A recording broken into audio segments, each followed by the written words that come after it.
আসসালামু আলাইকুম, কেমন আছেন সবাই? আশা করি অনেক ভালো আছেন। আজকে আমি আপনাদেরকে দেখাবো কিভাবে ঘরোয়া পদ্ধতিতে খুব সহজেই দুধ সেমাই রেসিপিটি তৈরি করা যায়। আপনারা পুরো ভিডিওটি দেখবেন আশা করি।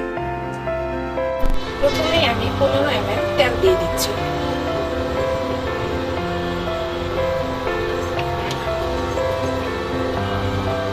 আমি এখানে 250 ml সেমাই দিয়ে দিচ্ছি।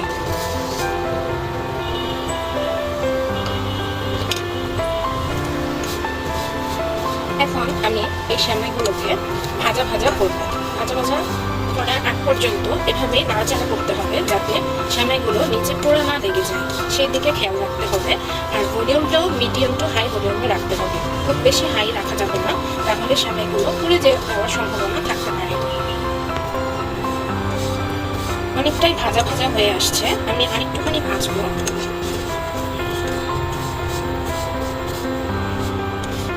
আমার সেমাইটা ভাজা হয়ে গিয়েছে, এই পর্যায়ে আমি সেমাইটা নামিয়ে রাখবো। এখন আমি একটি পাত্রে 1 লিটার দুধ নিয়েছি। আমি 250 ml সেমাইয়ের জন্য আমি 1 লিটার দুধ ব্যবহার করেছি। এখন আমি দুধের ভিতর আমি দিয়ে দিব একটা তেজপাতা, তারপরে আমি দিয়ে দিব দারুচিনি, তারপরে আমি দিয়ে দিব এলাচি, 5-6টা এলাচি দিয়ে দিব। তারপর আমি দিয়ে দিব এখানে লবঙ্গ আমি 5-6টা দিব। তারপরে আমি এখন এগুলো ভালোভাবে নাড়াচাড়া করে দিব।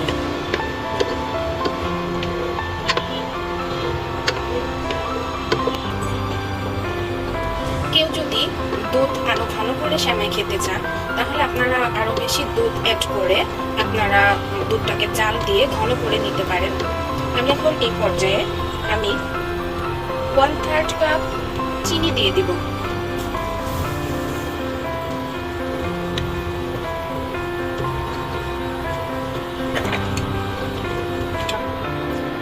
এখন আমি 1/4 কাপ কিংবা 60 ml গুঁড়ো দুধ দিয়ে দিব। আমি ভালো করে নাড়াচাড়া করে দিব। দুধটা বলক আসা পর্যন্ত আমি অপেক্ষা করব। আমার দুধটা বলক চলে এসেছে, এখন আমি ভেজে রাখা সেমাইগুলো দিয়ে দিব।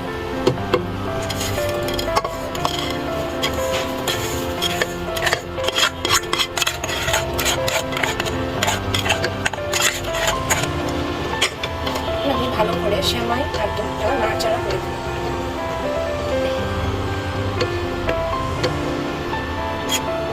ভালো করে নাড়াচাড়া হয়ে গিয়েছে এবং একটা বলক আসছে, এই পর্যায়ে আমি চুলাটা অফ করে দিব।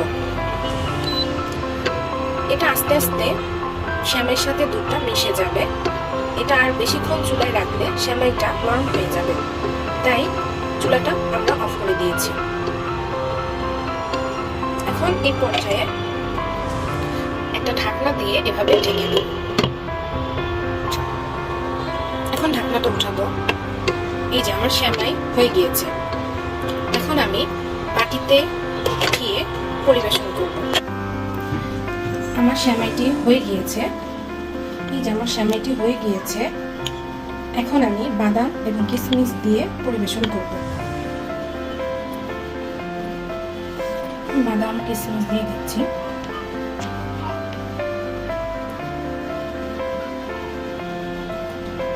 বাদাম দিয়ে দিচ্ছি।